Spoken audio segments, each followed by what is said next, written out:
we are for Game 3 in this riveting best of 5 after what was an intense and back and forth Game 1. Millenium showed up in Game 2 to absolutely dominate Huma.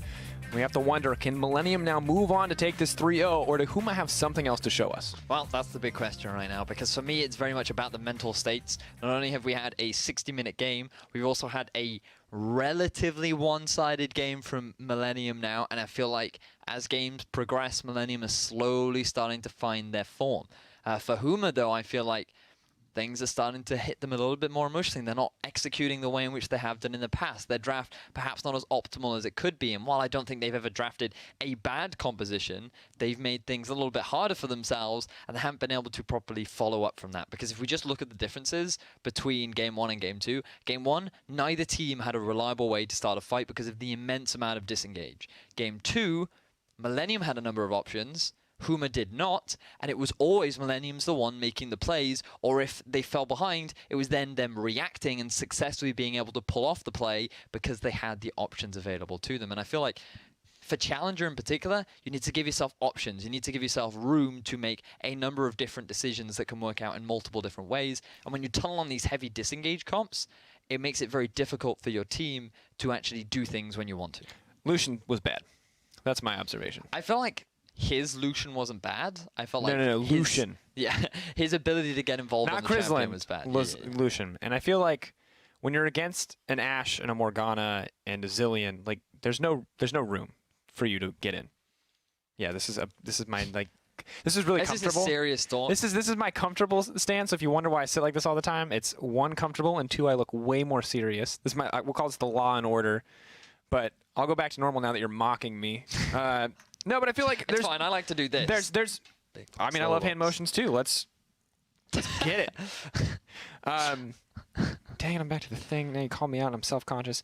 Look, I had a point. The point is, it's really hard to play Lucian against compositions like this. And yes, you can outduel in a utility AD carry, but in a team fight where there are multiple threats barreling down on you, and you have to worry about a Trundle, but not only the Trundle, but the potential Zilean bombs that are attached to that Trundle, the potential Black Shield that's making it impossible for that Trundle to be CC'd before he can get to you.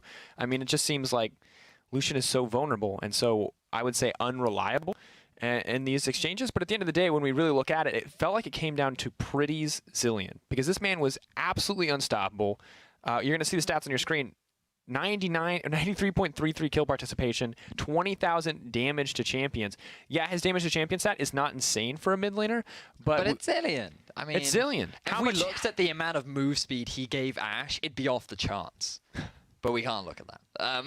It's a significantly harder stat to find. But the fact that he's been involved in so many kills just demonstrates how much he was setting up tabs to be that hyper carry. And the double bomb CC coming in fights, the ults time and time again, this utility pick, yes, it doesn't offer as much damage, especially when we compare it to K-Droll on this Victor, but we look at the actual gain, the actual impact here, and you can definitively say that the Zilean pick worked out much better overall. Yeah, Victor did a lot more damage. Victor was the key to winning a lot of those team fights for Huma, but at the end of the day, it just was not enough. For me, just Zilean outscales Victor in terms of what they do. Yes, he doesn't match the damage, but it's so hard for a Victor to deal damage against a Victor, against a Zilean, because of the zone control of his bombs he provides. How many times was that Victor zoned away from a tower because they were just bombs placed either side of the turret? I mean, it's ridiculous. It offers so much control. How do you get past this? I mean, seriously, just do it now. Whoever's sitting next to you, just do this, get around it. I dare you, because I think you'll find that it's extremely difficult. And this is what it's like playing against Zilean. But the hands are bombs, and they'll kill you. Yeah, so this is a safe do-it-at-home, version. So you can experience what it's like to lane against a Zilean without actually laning against a Zilean. Pro tips from Vedius. Mid laner extraordinaire. Enlightening, Vedius. Thank you for that insight. Looking away from the mid lane, top lane was not as polarizing as I thought it would be. I felt like it was just not an interesting matchup. I'm not going to lie. No, I mean, I don't think it's that the matchup isn't interesting. I think it's more along the lines of when we looked at the way that Huma distribute the resources, JWoww was definitively in the lead. Yes, he was. Clearly the center of attention for resource distribution, picking up those extra waves, always on a side lane, grabbing, being the split pushing threat, and he didn't do anything on the Gnar. And I feel like he tried. But there's just, he couldn't. I mean, there was no opportunity for him to get in there, and it seems like they did not set him up for success. I mean, if we think back to game 1, his gangplank was doing work. Like, he was in a big carry position. He was able to really have big impact. Those ults were on point. Then game 2, he's supposed to be on this lane bully. They didn't actively try to keep an eye out on the lane swap to get the standard 1 versus 1, and so JR wasn't put in a position where he could really be that hyper carry. And to be honest, I feel like Millenium are doing a great job of not only denying the Sivir away from Krislin so that they're always the one with the utility AD carry, but also they are the ones that are saying, we're going to make sure we always get the top lane matchup superiority, and it comes back to the choice of sides. Not once do Huma have blue pick priority. Not once can they shift up their bans, shift up the early picks, and it's resulting in, for Millenium in particular, to always early rotate the top laner. And then just get a matchup that will always benefit them. So, I mean, looking at this, do you think it was wrong for Huma to assume that they would always want a single side? I think it was. I mean, I guess they must have just been so sure that whatever strategy they had would work out that they didn't want to go for it. But I feel like just in general, you should always mix things up regardless. I mean, if you feel more confident on one side than the other, then maybe you use those early on, like the first 2 rounds, but then round 3, you just swap the round up. So at least if things have gone wrong, you have a change of pace, you can change your battle plan, and then game 4, you can just go back to what you were. But the fact that you've now committed to red side and it hasn't worked for you game 1 or game 2, I'm starting to be concerned, because how much more can they really change their draft? It's going to be the big question, of course. Sivir ban remaining a constant here. Who am I going to take their time on the opposite side to respond? And the big question is, what do they focus here? Zillion's such a big pick. Utility AD carries as well, also important. Ashe actually going to get banned out here, not wanting to let Tabs get those utility carries. Millenium keeping it simple, keeping it straightforward, keeping their first 2 bans constant here. Vladimir taking us away. Jhin, my God. The focus on Tabs right now is absolutely unreal. This man joining the squad, I mean... So this, to me, says Caitlyn has to be somewhere on the priority list. It has to be. I mean, how could she's like the next best utility in terms of AD carries. With the traps, you can set up a lot around objectives. And still solid damage output potential to carry those team fights. You can still do a Ziddy and Caitlyn combo. It would work just as well. So Shen Gangplank banned out as well, so they're keeping that top lane matchup out of the equation. Don't want those extra globals in there. I think that's smart, given that both teams did not look comfortable playing around them. Yeah. Makes sense, especially taking Kazi away from that. It denies him a lot of options, but Olaf has been banned in every single game so far, as well as the Hecarim, and Millenium are just saying, right then, we'll go for it. So Olaf now picked up, Kaze not opting for the Ghost yet in Summoner Spells, so we're going to have to keep our eyes on where that one is going to end up. Mostly jungle Olaf. We have seen 1 or 2 We have seen Joko. Back in the day when I used to cast him in the amateur scene, he was bringing out Olaf jungle well before Olaf was considered cool. He was the hipster Olaf, as we seem to have referred to earlier. All right, I would like to avoid describing a pick as cool during an analytical statement, just for future reference. Like, I appreciate that it's a cool pick. It was the fact that it was, at the time, it was actually a really interesting and unique playstyle, because it had so much faster wave clear compared to champions like Elise and Gragas. I just want a disclaimer. Olaf is not being picked because he's cool. Nah, yes. Olaf is being picked because he's good. Bro, he's super cool, dude. Anyway, he is also very good. He works not only great in the top lane, but also in the jungle. Scales phenomenally well. Trundle's not a bad pickup into him because the Subjugate mitigates a lot of his ultimate, so it steals away all the defensive stats that he gains from the Ragnarok. But if you... I think that, actually, I'm not entirely sure who comes out ahead in that 1 versus 1. I think it would be close. When we saw it in the LCS, it was Cabo that came out ahead in the 1v1, but it was a super close one that could have gone either way if one had made ever so slight differences in their playstyle. And I'm really interested to see how these teams adapt. Huma not really adapting too much thus far. Getting the Trundle, pretty standard top lane pick. Getting the Braum as well, this looks like comfort. Question is, are Millenium going to mix it up here? Hecarim is available here. You could go for the Hecarim top, which is Kaze's ideal. I mean, talk about engage, right? You could get Hecarim Karma here and just be like... Oh, that is disgusting. That'd be fast. He would be fast. That would be so fast. Fast comp. And then, like, AD carries, what have we got? Ezreal is another AD carry that can offer a bit of utility. Because I remember a very similar strategy came out for Sonstar for Giants where they banned away a lot of his utility AD carries and they forced him to play something else. He went to the blue build Ezreal, and he pretty much did a very similar thing to what you're doing now. Yeah, and interesting enough here, Karma now coming in, kind of as expected to pair with the Olaf, but mixing it up, making sure that they get that kind of comfort pick in the mid lane in the form of Victor. Now on the opposite side, something we didn't talk about after it was banned out in Game 1 was that Nidalee. We did not see Impaler prioritize that, but it is now being hovered over here. And if Huma do decide to go for the Nidalee, do you think we can expect Impaler to be much more aggressive in the early game, or is he just going to look to farm? The thing is, it depends who the jungler is for Millenium, because if it is Olaf, his trading potential is actually very strong. The problem is his mana constraint. So if early on Huma could try and take away his blue buff, then I feel you could be as aggressive as you wanted. But the thing you always have to be aware of as a Nidalee into an Olaf is his chase potential is great with the constant spam of those undertows. Yeah. But that's assuming it's an Olaf in the jungle. If it's anything else like a Gragas or Elise, then I would give a lot more confidence towards the Nidalee just wandering in and pretty much taking away everything.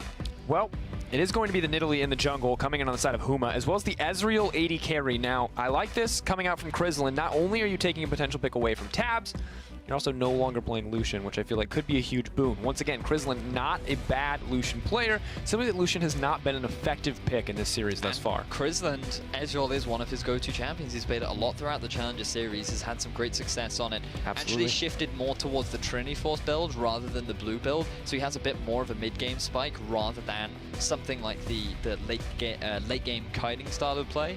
Yeah. But it definitely something that definitely works for his playstyle. Absolutely 2-0 on it thus far in the Challenger Series. Have to see if he can make it 3-0 here and start to tie things up. Once again, pressure is on for Huma. They need to draft something that's going to work. They've got decent poke coming out here thus far with the Nidalee and the Ezreal, but on the opposite side, Fiora and Lucian locked in. This is, I mean, dope. What is this? It's dope. It's cool. Okay, once again, okay. Actually, side note, agree. This is sick. I am excited to see how this team works. But now, how does this team work? How does this team work? So you're setting up... So initially I wanted to set up, say you want to set up for a 1-4. Yeah, 4-1 is probably what you want to go for here. You have good disengage with the Victor and the Karma. Again, the issue I have is whether Lucian really fits in this. You have pretty good team fighting. You have a lot of mobility available to you. You're relying quite heavily on the Olaf flank if you actually want to start There's a no fight. disengage here. No disengage is a pretty strong term because you have the gravity field and you have the Karma ult onto the E, which gives the entire team a movement speed fair. buff. So and Lucian is naturally mobile, so you do have a fair amount of mobility available to you. But in all honesty, they're just setting up Kazi for success. They want Kazi to be the big carrier. This is top lane. Really odd. I'll be honest. It's a good pick into Trundle, though. It is a really good pick into Trundle because you don't build tanky, so we can't steal very much with the Subjugate. And your ultimate does true damage, and that regeneration will give you the same sort of regen that the Subjugate would. And in terms of dueling, there's no better one than the Fiora herself. So it's a pretty positive matchup for Fiora. The big issue I could see is this Impaler jungle on the Nidalee. Well, and additionally, now we've got this Varus mid. We have like the picturesque poke comp built out here by Huma, which is all about these mid-game advantages. And I feel like Fiora may be an amazing duelist, but as always, if Trundle gets really far ahead, there's really just not a whole lot of counterplay there. To be honest, I'd still give it over to the Fiora as long as she doesn't fall too far behind. She scales like a monster. I honestly can't think of very many people that can outduel her. The only one I would give is Aurelia mid-game Trinity Force, but even then, that's quite a skill matchup too. So I think that the Fiora is a terrifying pick, but you can shut her down. She has a big early-game trough that you can bury her in. So, but the overall comp, I like the idea from Huma. If they're not great, if they have no way to force hard engage, then just build a composition that doesn't require any fighting at all. Constant poke, immediate disengage with the Braum with the Ezreal, the Pillar from Trundle 2, the ultimate from Varus. You can just basically sit at arm's length and be like, nah. You can stay over there. I'm not going to fight you. I'm just going to constantly poke you down, force you up these objectives, and pick up whatever I want for free. Absolutely. Of course, guys, this could be your last chance to head on over to Twitter and tweet out hashtag MILWin or hashtag HMAWin. Millenium look to close out the series. Or if you have faith, if you believe in Huma and that ridiculous traditional Trundle splash art, let him know. Ridiculous? That looks awesome. He does look awesome, but like, that's weird. It's a weird pose for a troll. To me, he looks bored. I think he just looks super jacked, which is like, which is cool. Like, I'm good to know that Trundle's super buff, but I mean, he is a giant troll that lives under the sea. No, under a bridge, but you know what I mean. I don't think he lives under a bridge, does he? No, he doesn't. I don't know why, but the SpongeBob theme just suddenly came into my head. All right, this is it, ladies and gentlemen. This is the potential final game in this series. Will Millenium close this out, or will Huma flip the script, turn this one back in their favor? Kaze potentially in trouble here. Nah, he's fine. Quick skip over the wall, no problem. And it looks like, once again, standard lanes. Lane swap last time opened up for a lot of aggression. I wonder if we'll see the same aggression in these 2v2s. Gonna be curious overall. All right, so possibility of a lane swap. I feel like Millenium wants standard lanes. If anyone's going to lane swap, it will be Huma. But because the deep vision that Millenium were able to set up, they're going to know exactly where Huma are. And so we are going to see standard lanes all across the board, which is super awesome. I'm glad we don't get another lane swap. Means for some potentially exciting stuff. No real hard crowd control coming out from the actual laners early on from Millenium, so it could be pretty hard for them to set up a gank. But you can argue that the same thing is over for Huma. They do have a bit of pseudo crowd control with Wendelbow if he can land the Q. And same for Kadril, once he hits 6, it becomes a lot easier. But Impaler just has so much damage, as long as he can land a spear, he's definitely going to force a flash at us. And these are not very crowd control heavy lineups overall. We look at the opposite side. I'll be honest, I'm really skeptical about how this is going to unfold for Millenium, because while Huma have a very clear goal with their composition, Millenium have 3 champions who are really good at dueling, and Olaf, Fiora, and Lucian. Yeah. But these champions don't feel like they pair well together at all. Like, no one's going to be able to protect the Lucian, because, yeah, Olaf is a frontliner, but he's a frontliner because he runs in and threatens the backline, right? He doesn't offer CC, he doesn't offer disengage, he's just scary. Like, the thing for me is, Caitlyn would have been really good here, okay? Because against this comp in particular, you actually could have put her in a side lane. There's no real threat other than the Trundle. As long as you have the Fiora constantly online with the Trundle and you maintain good vision control, there's no reason why you can't allow the Caitlyn to sit in a side lane. But have a look at this. Invade from Impaler. Oh, still going to get the red buff, though, from Joko. Suddenly he's in dead. trouble. There's dead. no way he's going to make it out of this one. Go in for Impaler. Is he going to be able to grab first blood? No! Are you kidding me? Oh, Impaler! You just got dunked! My God! Bromacia. Joko, what was that? That was unbelievable. You should not have won that trade, but this is the threat of an Olaf when he gets so low. Just look at him. Look at the lifesteal. Oh, no. He's able to stay alive, but Impaler, because he just turned out of Cougar form, had no abilities left. Oh, no. And Joko gets the 1v1. Impaler, I am sorry, my friend, but that is not a moment you wanted to have. Tarnishing your career. You can see the aggressive trading in the bottom lane, but giving Olaf first blood. You delivered it to him nonetheless. He's just clearing his jungle, and you show up and you give him a kill. We talked about how if the Olaf meets the Nidalee in the jungle, I'd be very worried for the Nidalee, and largely it was because of the mana, but he had the blue buff. He could throw out those constant undertows, but I still, with the low health of Joko, I expected Impaler to go down. Oh, sorry, I expected Joko to go down, but what a big play here in the Challenger Series. It's just stunning. How does that even happen? Now Do you want a replay? I mean, we could look at it again, because something had to go wrong here. It's because he changed out of Cougar form. He used all of his abilities. He used the swipe, the leap, and he wanted to get the auto attack reset, but that was it. His full combo wasn't enough to get the kill. Maybe he should have made a slightly bigger gap so that the spear would have done more damage. There are so many little things you can look at, but yeah. I mean, overall, the reality is Joko refreshed his double buff. He's already got his Stalker's Blade and boots. I mean, it's a fast Olaf. That's I mean, a great way to the start. good news for Impaler is that he will be able to continue to outclear the jungle, because you can see Olaf spent so much time on the top side that Nidalee was able to catch back up, but not where you want to be. And unfortunately, feeding the Olaf, never a good choice. At this point in the game, though, I mean, it's just a small gold difference, and we're going to have to see how that snowballs, where that Olaf can apply pressure, because right now it hasn't really amounted to anything. Joko, of course, will have that ghost up soon. Maybe can look. He's only had the kill for like a minute, Sifa. what sort of pressure do you put on the understand, man? these games have been so fast. Time just flies by for me. Suddenly, level 5 to level 4. Jeez, 5 minutes in. double That's buff crazy. to no buff. Sorry, Grunt buff. I forgot about Grunt buff. Impaler had Grunt buff. 25 to 18 farm. I mean, that's one of the things that Olaf is great at, the clear speed. This is something that we mentioned earlier about the Olaf previously played by Joko, because that was the meta of things like Jarvan, Lee. You saw Lee in there as well, a couple of Gragas. And the big thing for them was their clear speed wasn't especially high. Whereas Olaf actually brought an insanely fast clear speed relative to all these people. Relative to Jarvan and Gragas. Yeah, relative to Jarvan and Gragas. Now, have a look at Wendelbo. He doesn't know the Joker's in the brush. Oh, no, that's a death sentence. There's no way he's making it out of this one. There simply is not a way to stop an Olaf. The axes are going to keep hitting. He's going to have to flash over the wall. No follow-up, but in comes the Nidalee. Suddenly, Crystalline's locked up. The snare comes in. Tabs dashes forward. Can he get it?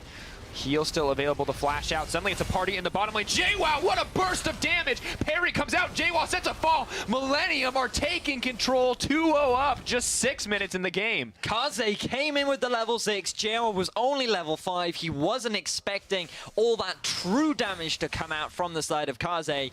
And then with the combined damage with the rest of their team, they secure themselves another kill in the bottom lane. And to be honest, I'm not entirely sure why this teleport even came out in the first place. Wendelbo, he wasn't expecting Joko in the brush. He's forced to flash out. Krislin, for some reason, tries to get involved, ends up getting back. At this point, you cancel your TP because there's nothing for you to help out with. Yes, Impaler's there, but how are you going to be able to deal with this 3-man squad of Joko, Tabs, and Kaze as they just wipe the floor with Huma? Wait, did he get the stun off of the parry via the displacement of the pillar? Is that what I just witnessed? Because that was sick, if that's what he did.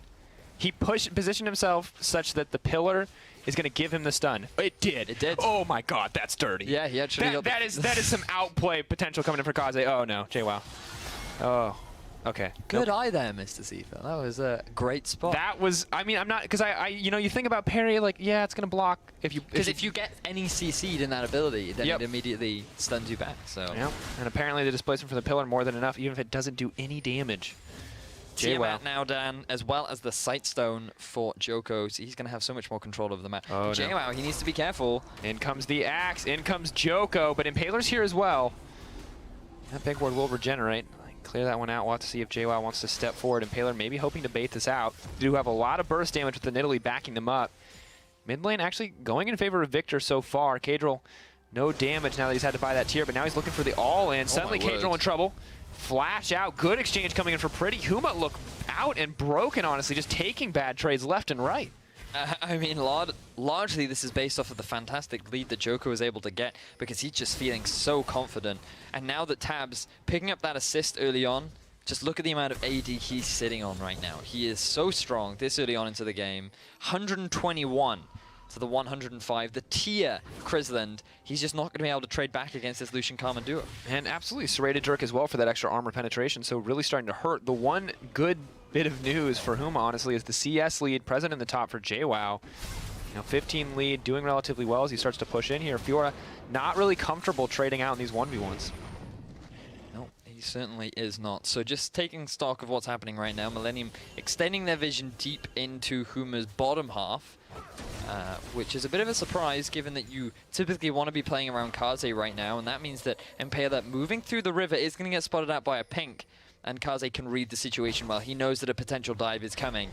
Can he get the outplay, or will Huma just forget about it and say, no, this is way too risky? Yeah, maybe just taking some extra jungle farm here, hoping to take some of those camps away from the Olaf. Notice blue buff did go down onto Tabs on the bottom side of the map, so it's going to be easy for him to continue to apply pressure. Has the AD advantage, has the mana advantage as well. Surprise arrow from the brush from Varus, not, or is going to connect, but not a ton of damage there on the Pretty. All these lanes I feel like perfectly set up for some 1v1 fights. We just got to kind of wait to see where the junglers are going to apply pressure next. I mean, as Joko, just your presence is enough pressure, is it not? Does he actually have to gank? He's this mighty Viking as Kaze. Takes a bit of damage up in the top lane, but here we are. He's looking for mid. He's getting burned down. Suddenly he's getting aggressive in the mid lane. Kadril in trouble, but there's no way to stop him. My god, they're simply too powerful. How do you deal with that Olaf? You don't. know. Coling going down. Wendelbo is going to get blocked out by Krislin. One thing Huma have been good at is body blocking for each other there, but that's been about all. Millenium extending to the 2K gold lead. Alt going to head down the mid lane. We'll clear out some of those creeps. We're going to follow it all the way. Now, when you said Wendelbo is in trouble, for some reason when I heard that, it was like, Wendelbo, no! that's how it came out to me, and this is the problem with you having pet names for players, okay? We need to stop this. Look, why is it a pet name? Why can't I just be incompetent in my pronunciation? All right, that's fair enough. All right. We'll give him the real talk. Boo, Wendell Boo. I'm gonna need you to carry, my friend. I don't give a term of endearment like that. If you, because things are looking rough for Huma right now. Because things are looking rough, man. You've got some crazy Techno Viking just storming down the mid lane with his disco ball buddy, Pretty, setting him up for success. Yeah. Techno Viking, protector of robot-faced man. Oh man, I don't know. Joko, if he's not a fighting type, I don't know what is. Because he just runs at you and there's no way you're going to win a fight against that. What is that, like, what? Yeah, man. He's super effective against the normal Varus in the mid. That's true. I don't know if Varus is normal. Well, he's a human. I consider all humans normal. Everyone in this game is, except for Trundle, is a human. And they're all normal types, unlucky for them. Uninspired, Vedius. Uninspired. All right, well, we're not going to get into this discussion once again. I mean, I feel like we always come back to it. Let's be real. Karma's definitely a psychic. That was late from Kaze. Can he actually turn this one around? Impaler. He's gonna win. No. Are you kidding me? Oh Go my god. proc the passive! Oh, one more. What? Oh, Kaze, what are you doing? What is this? Dash out, flash out. What was that 1v1? I don't know. They're both so scared.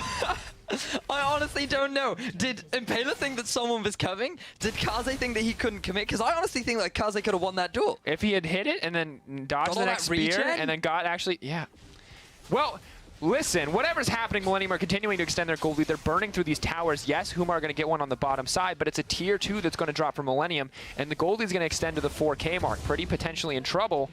He's just going to sidestep on that spear. And Millenium with a big tempo advantage, faster with the rotations up top. Joker there to support.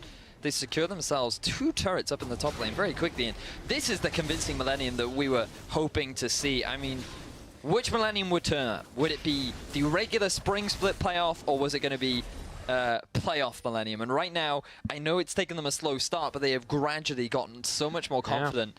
And we've talked about the emotional state. Impaler tried to be his old aggressive self, where he went into the enemy jungle and looked to make a play, and ends up getting horribly punished for it. Horribly outplayed, unfortunately. I mean, is it an outplay? He stood there and just hit it. No, I mean, yeah. Well, he made a mistake or got outplayed. I feel like... Okay, semantics. Joko potentially going to kill someone else. Grabs the axe, throws another one. Going to pick this one up. Ghost coming out. The fight is going to continue here. Wendelbo suddenly the man to get sacrificed. Cannot stop the Olaf, but Impaler moving forward. Tab's doing a lot of damage. Krislin jumps forward. He wants the 1v1, but he's going to pop. Joko's still alive and healthy. TP comes in goes the Fiora. Wendelbo gonna get slowed down here. Hopping back to safety, gonna try to make it out, but Pretty wants some blood. Ooh. Double kill down for Millenium. Kaze, will he get turned on? Can he do anything back? No, he can't. Huma get a kill in return. This game absolutely full of fights thus far. And Kaze, he made a bit of an oopsie. He tried to go over-aggressive, picking up that kill onto the support, which he honestly didn't need, especially seeing as Wendelbo also had his exhaust available, so there was very little chance of Kaze being able to successfully get that one. But Impaler goes to the aggressive invade. This time he has the support of Wendelbo, so he feels pretty safe. Joko decides he can force a fight right now, and with the support of his bottom lane, things are looking pretty positive, but Tabs gets pushed back very quickly. Krislin hyperly aggressively goes in with the arcane shift, ends up getting punished for it. This is where you see Kaze. He thinks he has enough CC, but good ability control from Wendelbo is enough to force the disengage. And then the flank from Cadril ends up punishing him for it. But it doesn't matter because Pretty picks himself up a kill onto Impaler as well. And almost kills Cadril again. And almost kills Cadril again. Things going pretty well for Millenium. 5-1, 4K gold lead, up 2-0. Things don't get much better than this. You can't ask for a better start. I mean, especially when the enemy jungler just gives you a free kill. Yeah. I say free, it wasn't free. That was hard-earned. Yeah. I'm just stunned, honestly, that this has turned so quickly in the favor of Millenium. They are ripping through Huma, and Huma are just not responding. Joko just doesn't even care. They're fearless now that they have this gold lead, but what is it going to cost them? Right now, nothing. Millenium backing away, Huma unable to punish, and they continue to grow their lead. And Millenium trying to get a bit of deep vision down, but they're not pushing it as far as they can. To be honest, it's not much of an issue because there's no real objective to play for. But look at the flank from Joko. Oh, here they come. That is an unstoppable Olaf Wendelbo, the sacrificial lamb, or will Cadril be the next one to fall? Joko just doesn't care. Chaos Storm backs him up, and Millenium are going to grab another one. That's the double kill for the team overall. 15 minutes in. Almost a 6K gold lead. Huma, hope has to be fading for these guys. Oh, get dunked, Cadril, because Joko, he is here to play. And right now, with 5 members strong, they have the minion wave, they have the wave clear. They're looking to try and break into the base. Tower steadily falling. There's no minions left. Backdoor bonus going to start up. Minion wave comes in. They're just going to back off. They don't need to risk this. They can take their time. 6K backing them up. That's a big pretty sphere. Impaler, hungry for blood. Is he going to get it? Yes! Ult coming out from the Trundle just for some style points. Wants the gold for himself. Joko now potentially in trouble. Is still going to get tagged up. Impaler's hungry. He wants to turn this back in his favor, but if he gets snared here, will he drop? Masterwork throwing a lot of poke. I mean, Huma gets something back, right? They're starting to even it up. It's not a 6K gold lead anymore, but... But what do they get back? Yes, there's a big minion wave in the top lane, but Kaze, he's going to be able to clear it out pretty quickly. The collapse is coming out from Impaler and Krislin. They have enough damage, but can they get the outplay? Dash forward. Will he look for the parry? Isn't going to use it quite yet. Does use the ultimate masterwork on the way in, giving him the extra mobility. Just the disengage coming in from Huma. They're going to settle for this tower. Cadril looking to make it 2 as he pushes in the mid lane. Huma getting something back here. Over aggression from Millenium costing them. A lot of damage on that mid lane tower for Millenium, but what is it going to be worth if Huma are able to start to even this gold lead up? Only 3K separating them now. It was just 5K moments ago. All the waves are pushing in favor of Huma right now. Joko, I don't think he wants to try and force the fight, or maybe he does. He does. He's so big. That's Cinderhulk, Sightstone. It's 17 minutes in, and no one can hurt him. Ghost available, Ragnarok available. He is playing with his food right now. Impaler, though, not going to be worried this time around. Sees the 3 stacks 4. Is just going to hop over the wall. Suddenly, Wendelbo getting much more aggressive as he starts to look in here, but he's going to get popped in the end because Pretty simply does too much damage. Krislin going to have to try to make his way out safely, but Cadril should be ready with the poke any moment now. They have the disengage option. Fiora, though, continuing to push up the bottom lane while Huma and Millenium are trading blows here. Fiora just continues to farm up, finally starting to even the difference, or even up the difference between her and the Trundle. And now Millenium, once again, looking to reclaim control. Joko looking for a repeat of that 1v1. Ah, yes, Olaf's greatest natural enemy, the wall. It's like a Dalek and stairs. Simply because he doesn't run the flash, he's not able to follow up on the escape from Impaler. But then, even if he had flash, Impaler could have then just flashed back over the wall. And Joko would have been like, why, walls, why? Why must you always stop me? Why must you forsake me? I mean, what do Huma do? They just have to. I mean, they just have to defend, what right? What do Huma do? Well, Baron is a good point. I mean, we've seen Impaler get a number of steals, but it's largely because they have a composition that hits a big spike come the mid. They're really good at poking, but the poke doesn't really do very much until you start grouping up, and you can't really group up until you've completed your items. And for Millenium, they haven't given Huma the opportunity. And remember that bot lane triangle? One of the best ways to deal with poke is sustain. However, you can counteract that if you have a 106 Olaf that can run onto the poke's face. I think we call that the hard engage. Yeah. I mean, it's more like the soft, unkillable engage. It's more like an avalanche, but yeah, we can go with yours too. Prefer soft, unkillable. So here we go. This is the poke we were talking about. Pretty potentially jungle cleanse. Into the QSS, but it looks like Pretty's still set to fall here. Good timing from Cadril. Huma starting to regain control of the mid lane. Fiora going to back off, maybe looking for the flank. Pings are coming out. Are they going to get it? Joko's still very powerful.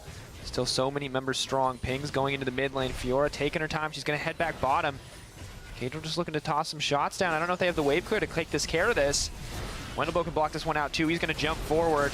Starting to get aggressive. In goes Impaler, but did he overstay his welcome? They are going to get the tower in the end. Joko has to back off. Ragnarok used up. Fiora on the way up. I mean, Huma making moves to get back in. They're only 4K behind.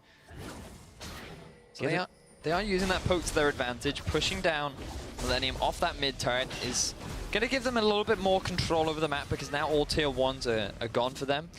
Impaler successfully stealing away the red buff this time round from Millenium. Yeah, no more silly Olaf there to contest him. No more jungle Vikings to deal with. And he's going to be pretty happy with that one, but he is currently sitting at 0, 2, and 1. And this hyper-aggressive Impaler that we're so used to seeing, especially on the Nidalee, I feel his motivation to be aggressive was taken away from him pretty early on. Absolutely. And then Joker, honestly, has been doing a great job of setting up ganks all around the map. Picking up the early sight stones allowed him to control a lot of the enemy jungle. And the problem came when Huma did actually group up and they started using that poke. You started to see the difficulty that Millenium were dealing with because their composition does rely heavily on a flank. So if you're running at your opponents, it's very predictable. And there are many ways you can play around it, especially if you get all this damage down before you really give them an opportunity to go for that hard engage. Stealth Bush coming in, Masterwork and Joko. That's a duo you cannot get away from unless you have a wall. Krislin, he might not have a wall, he might not have time. He makes it out. Flash trying to make it to safety. Impaler's running for his life too. Joko running forward. So aggressive, but he is going to be able to make it to safety. Krislin has to burn everything, but now comes the turn. Flash in from Wendelbo. He wants to make a play. Joko, will he get burned down? It looks like it. Coling coming in on the backside. Suddenly Fiora is in the back line though. TP forward. Pretty's on the way in. Trundle's coming in too late. No, this is disastrous for Huma. Trundle finally arrives, but Kaze already got the double kill that he wanted. Rather goes to the mid laner. He's still doing well. Suddenly Kadril in trouble. Is going to make it out. What a bloodbath. Is going to be an even trade in the end. It looks like 3 for 3. Top laner, mid laner left up on the side of Huma. Millenium keeping their mid laner and support. Oh, what a tense fight between both teams. And it all started off with Joko walking into the enemy jungle, trying to force a fight, which unfortunately for him, the wall was his greatest counter. They weren't able to get the collapse down onto Krislin, and then he didn't quite land the axe. There was no follow-up, and this is when Huma feel, right, we can go for the re-engage. The flash ultimate from Wendelbo locks up Joko, and he is the first to fall, but the instant teleport, they know they can go for the commit, because look at the flank coming out from Pretty. This is just a multi-man ultimate waiting to happen. Quick Zhonya's from Impaler, but it's not enough to stop the relentless damage coming out from Kaze. Good avoidance, or good flash even from Kadril to reposition in a way that means that Pretty can't get the finish up. And it ends up being a 3 for 3 overall. JR was doing a lot of work in that fight as well, but still very close stuff. And in all honesty, if Joko had had his ultimate earlier on and he didn't waste it on an unsuccessful dive, things could have gone very differently for Millenium. And right now I do feel like in the all 5v5 fight, it will be Millenium coming out ahead. So Huma, they need to avoid it as often as they can. They just want to rely on this poke, an objective focused play that their composition revolves around. And additionally, we have to look as these Muramana start to come online. There's going to be a lot more damage here. Krislin's going to hit a lot harder. Varus is going to hit a lot harder in these extended fights. He's just a few stacks, or he's actually a decent amount away at this stage of the game, getting that all the way stacked up.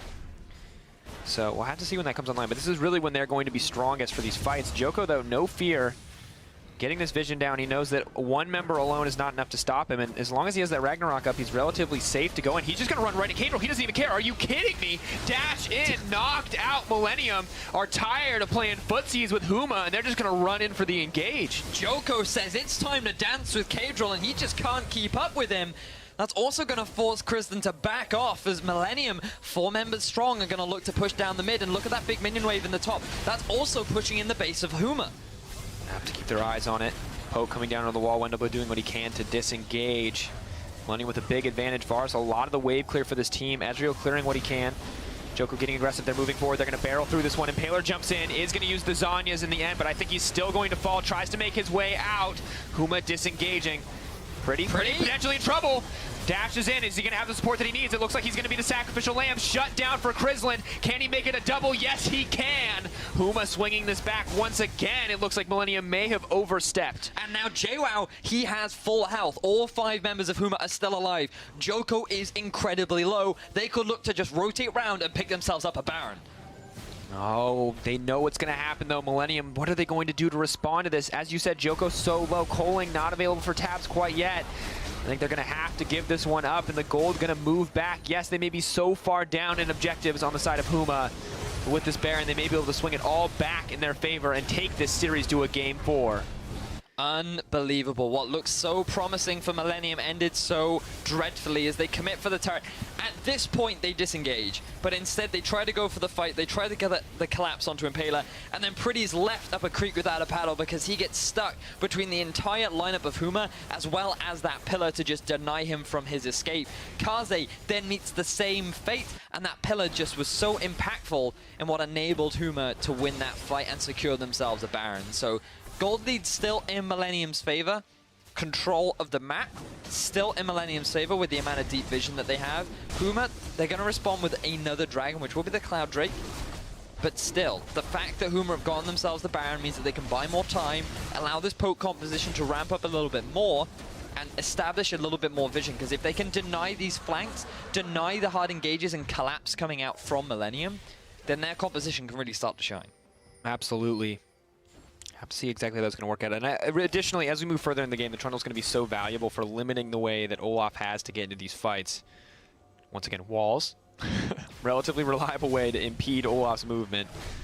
The one thing he's not immune to. Huma, though, finally grouping up to push. This is where the poke comp, as long as it wards those flanks, as you mentioned, is nearly unstoppable. Look at Fiora coming in for a potential flank. Trundle's in the bottom lane. Surprise onto Kadril once again, but the TP's coming in for Trundle. Can they get it? Joko's unstoppable for now. They're dashing backwards. Wendelbo gonna fall. Tabs on the front lines. Will he go down? JWoww all alone among 5 members. He's not tanky enough. Miscommunication from Huma means a double kill dropping in favor of Millenium. Fiora unstoppable. She dashes forward.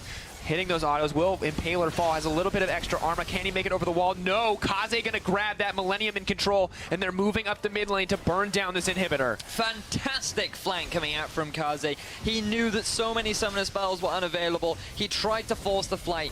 The TP was so late from JWoww, and we saw exactly what we saw very early on during the game, where the teleport should have been cancelled. It was far too late into the fight before it was actually useful.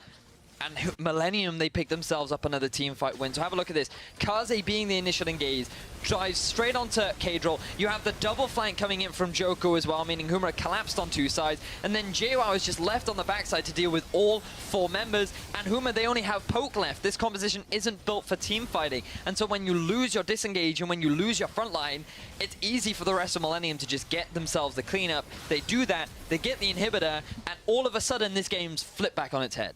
Exactly. With the inhibitor now down in the mid lane, the Baron buff fading fast. Things are once again in the favor of Millenium. 4K lead, backing them up with the inhibitor down. It should make it easier for them to pressure out on these side waves. 10-3-0 the score for Pretty. An absolute monster in these last 2 games, the Victor and the Zillion.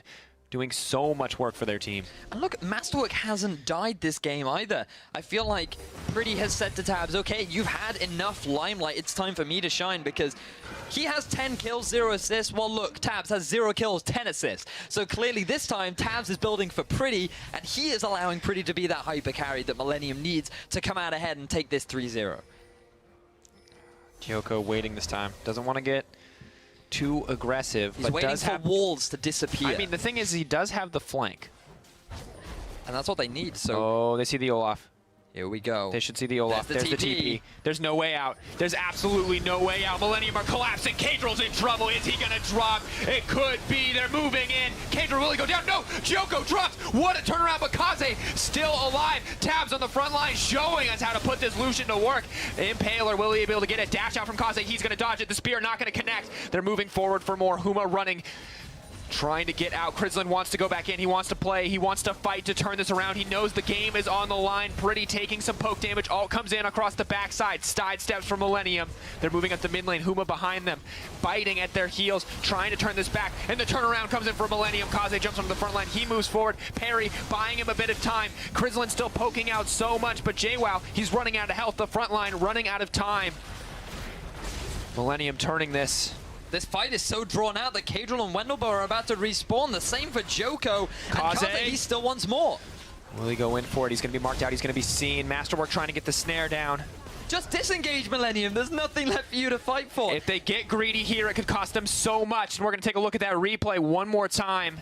as the teams walk away. So the collapse comes out from Joko. They quickly get the shutdown onto K-Draw, but he just buys so much time that they have to lose Joko in return. But with him gone and with no teleport available on the Trundle, it just means that a 5 versus 4 or 4 versus 3 ensues, and Millenium start to look for the cleanup. So initially it's only a 2 for 3, and then it's just a back and forth because there's no objective for Millenium to take. Very unfortunate that they're sitting in the mid lane. And yeah, no real gain, just a lot of summoner spells. And even then, I mean, K-Draw already didn't have any summoners, so overall, yeah, it was a great fight, but nothing actually happened as a result of that. And I feel like with the gold advantage that Millenium have been able to build up, that was actually a really well-fought attempt by Huma. And Masterwork's actually going to drop here. There's no Zillion to save him this time, but there is Illusion on the way in. He's not going to drop in the end. Millenium backing up their support. Has to be careful with that aggression, though, as they move forward. Impaler clearing out a bit of vision in the jungle. Baron up in just 1 minute and 13 seconds. Dragon 1 minute away as well. And Fiora's pressuring out on the bottom side. Gonna have to see if JWoww can actually stop her. No TP available for the Fiora, but JWoww has his. This could be an opportunity for an advantage to be gained by Huma for them to turn this one back. Keeping my eyes on K-Draw summoner spells as well, because remember, he has been the primary focus for a lot of Millennium's engages, simply because he is the easiest one to shut down. Not only is he level 15, but he's a big part of their crowd control, he's a big part of their damage, and without any dashes, he's just the quickest target for the rest of Millenium to kill.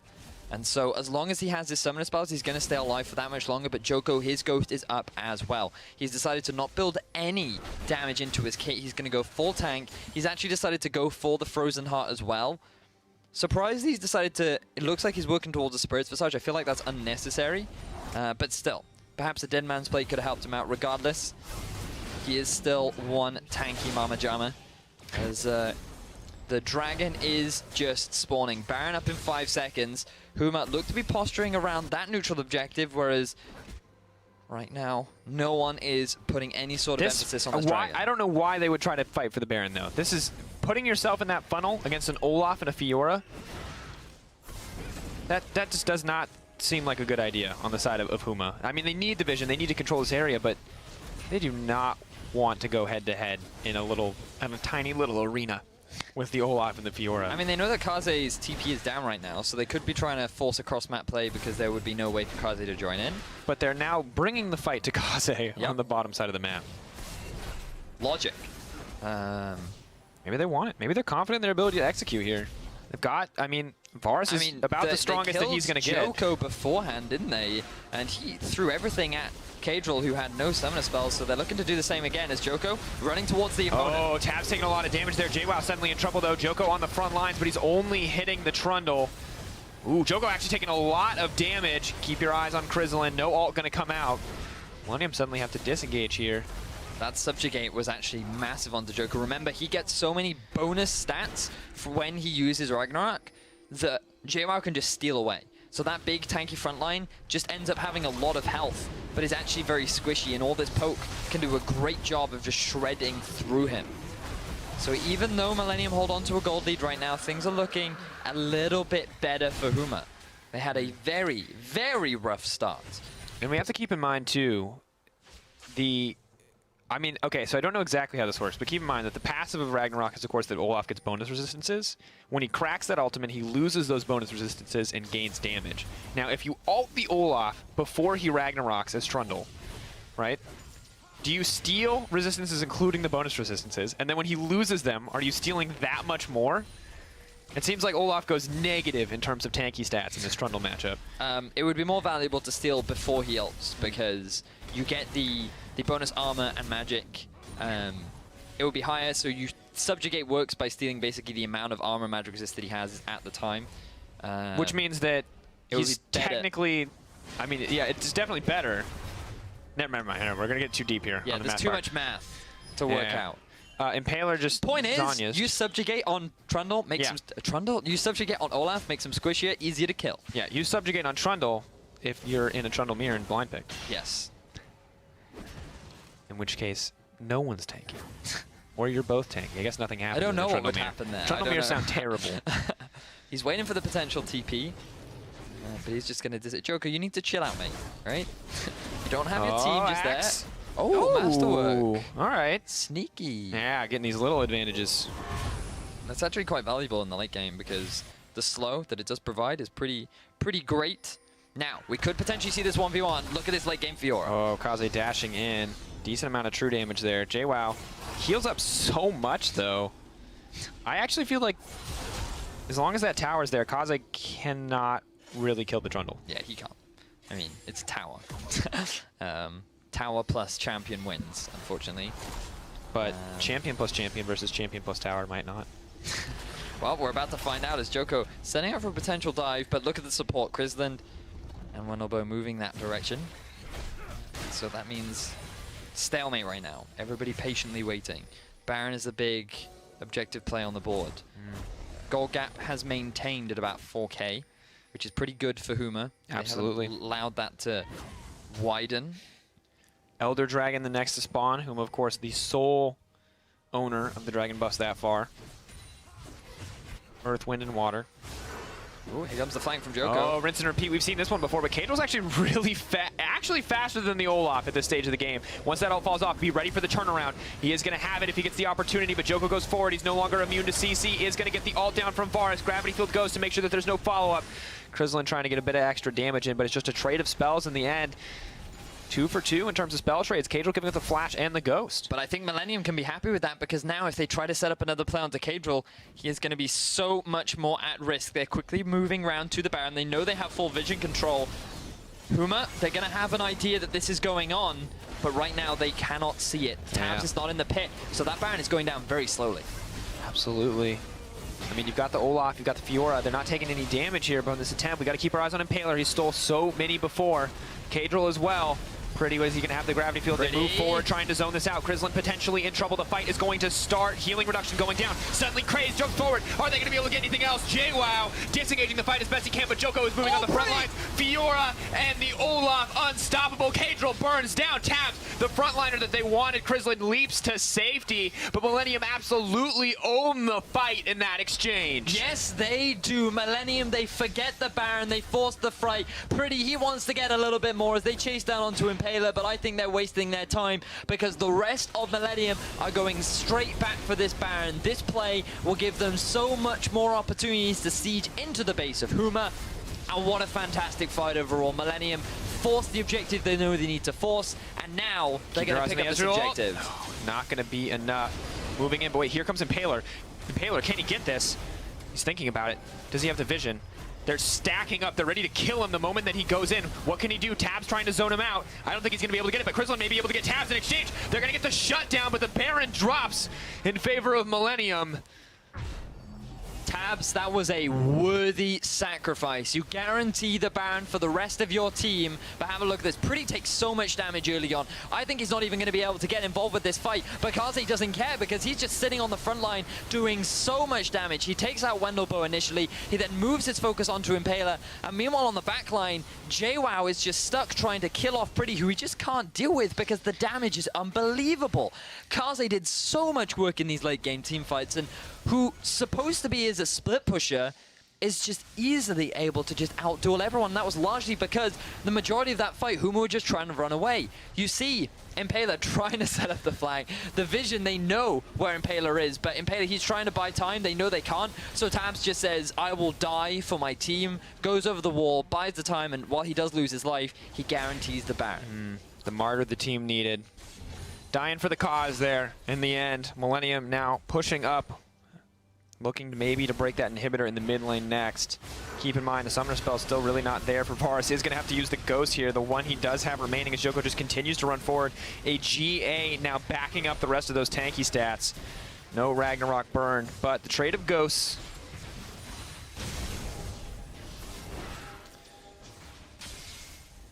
Siege setting up in the mid. Yep, tension building for both these teams. Huma know it's all or nothing here in this defense. JWoww really no tools to defend this one, but they can look for the collapse on the Kaze. Spear gonna go wide. Kaze knows the team is coming. Can he make it out? What can he do? The rest of the team is moving up the mid lane, and Kaze is buying so much time, creating so much space for the rest of the team. They're gonna be able to break down this inhibitor. Millenium now have to look for the disengage. They're a member down. Huma, can they get the follow-up? They're just going to trade that inhibitor for Kaze's life. He still has his teleport available, but he is going to lose that Baron, which is going to greatly affect his ability to split push. The Elder Dragon has spawned. Huma do know that they have the numbers advantage, and if Millenium want to try and force a fight, they are going to be one man down, so they might just have to concede this big objective. Crizzlin throwing out the ult, maybe hoping to get some poke. 30 seconds left. They know they've got the man advantage, but the Elder Dragon may be enough to swing this in the favor of Millenium.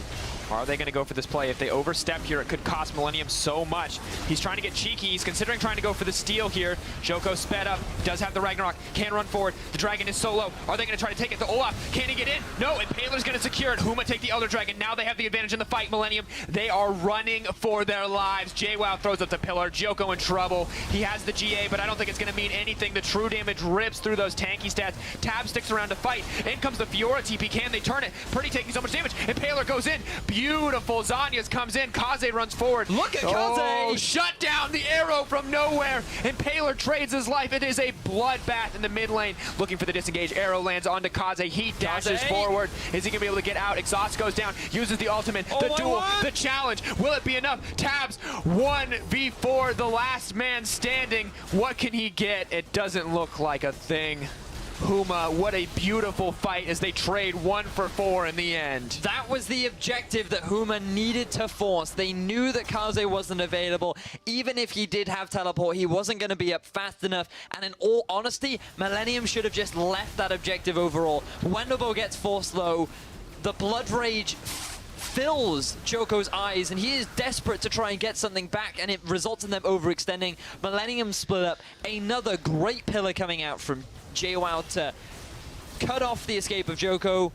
And meanwhile, just look at Pretty. He eats so much poke. He eats a spear, he eats an arrow, he's then going to eat another spear later, and now finally Kaze joins the fight. Things are looking promising, but there's the flash arrow from Kadril to get the kill. Impaler ends up going down. At this point, Millenium just back off. There is no need to continue on the fight.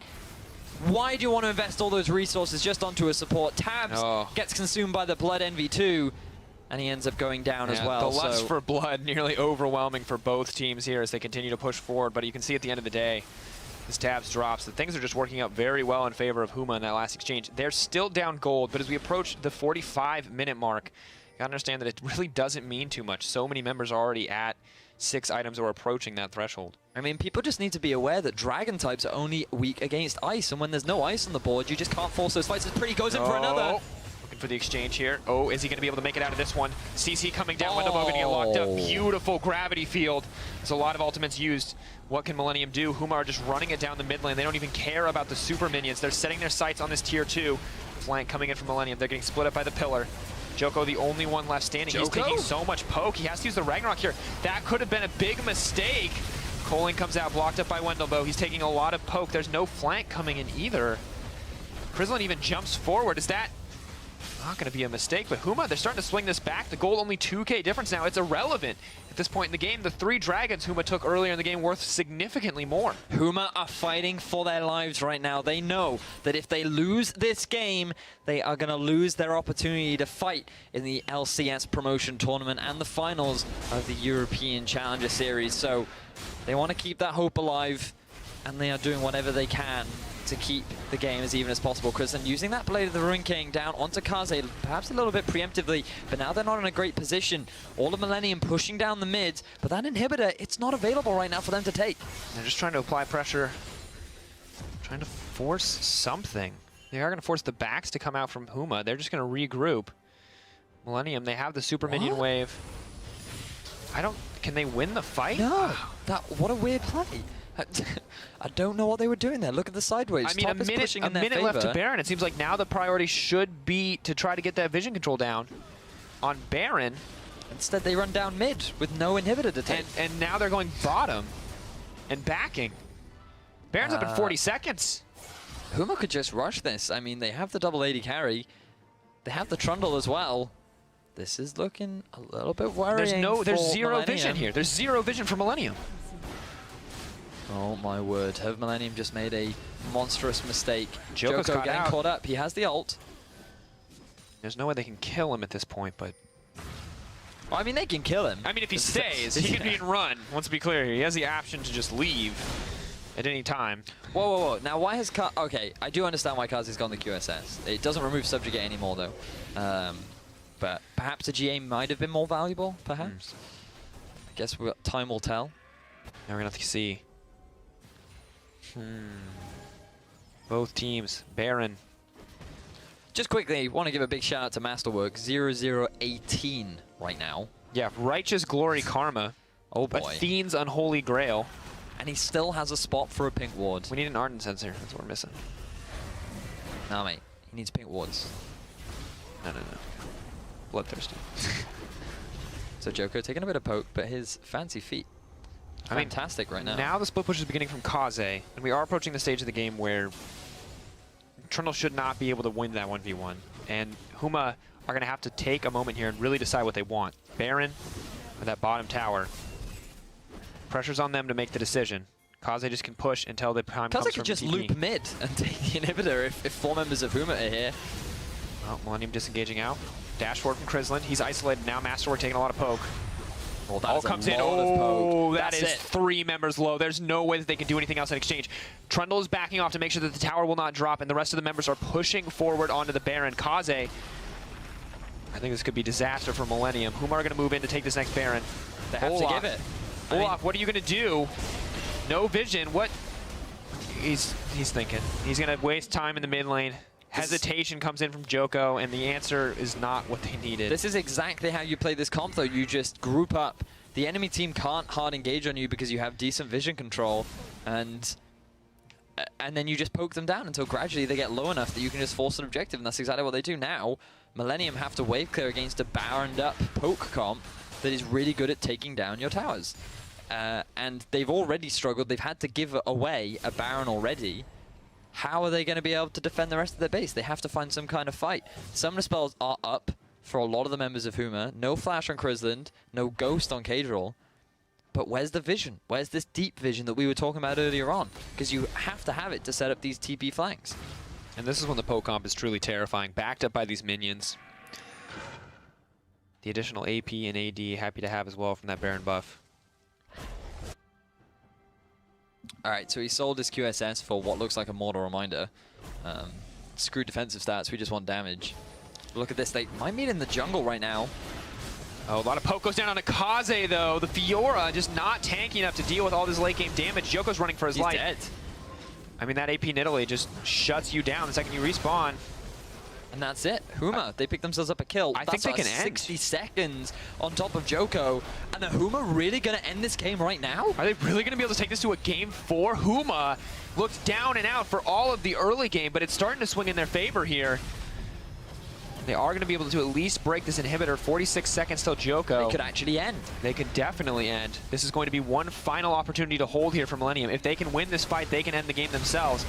But Tabs going to get caught out. Nothing used quite yet. Huma, are they going to push? Are they going to get aggressive here? 30 seconds left on the Olaf. Pretty taking a lot of poke. Gravity Field already burned. He has the ult available. Throwing some poke down onto Krislin. Ezreal goes out. Solid Zhonya's, but Huma are pushing forward. They're looking to end the game. There's auto attacks are hitting the tower. Wendelbo potentially in trouble. Kaze leaps forward. He's in trouble as well. Masterwork on the sides. Things are going well so far. Kaze is going to dash out. Tabs gets Wendelbo. Millennium are going to be able to hold, but a tower is traded back. No, Tabs, dash forward. Krislin wants to get aggressive. Impaler's not going to get it. Overextend. Krislin, he's going to drop. He stands still because he knows he's finished. What does this mean? Kaze, he's TPing into the side. He knows he can get something, but he has to be careful. He can't win the 2v1. Dash forward, going forward, going forward. Masterwork speeding him up. Can Impaler get away? I don't know. It doesn't look like it. Does he have the flash? No, no option left. My God, Millennium, have they turned this around? They're pushing down the mid lane. 40 seconds left, 60 seconds left on Impaler. Kadril backing out. Joko pushing up the mid lane. Masterwork, Tabs makes the hero play in the base, backed up by Pretty. And now the 3 remaining members are pushing up the mid lane. This is it, Millennium. They're looking to try and end the game right now. They only have an inhibitor in their way. There are no super minions pushing down the mid. Only Kadril and JWoww can stop them from ending this game. No. Can they do it? Backing out, they move forward. Can they get it? Dash in. JWoww Is he going to be able to get it? They're trying to turn this around. Huma, Joko, can he turn he's this back? dead. No, suddenly there's a meat grinder and Millenium are in the middle of it. Braum blocks all of the damage. No, Millenium, are you kidding me? Are they going to turn this around? It just keeps going back and forth. The double kill for Kadril. The TP! TP into the base. There's only one tower left. JWoww, can he do it? He's got the minion wave as well. Oh my God. Huma with the turnaround. A massive win coming out for Huma. Tabs. He's going to turn back for a little 1v1 glory, but it's not going to buy him the win. Huma, style points on the closeout. JWoww, the long, slow goodbye coming in as the Nexus drops.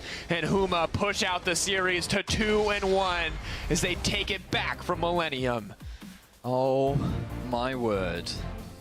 I was not expecting Huma to turn that game around. Wow. The late game decision making from Millenium though. That comp was bad. Let's be honest. Whoa, which comp?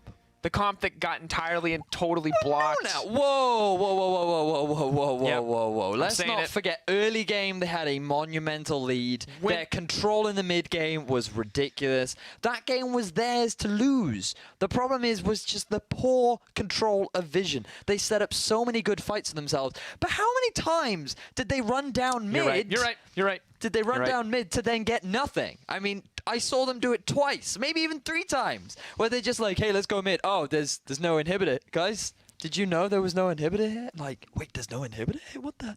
And then they didn't get anything. And then when they back, they send their members bottom with no TP on Kaze, and the Baron is spawning in 30 seconds. Everyone has a timer. Everyone can see. And I just... it was Millenium. Millenium threw that game. Millenium gave the option for Huma to come back in, and with the comp, it was just a matter of time.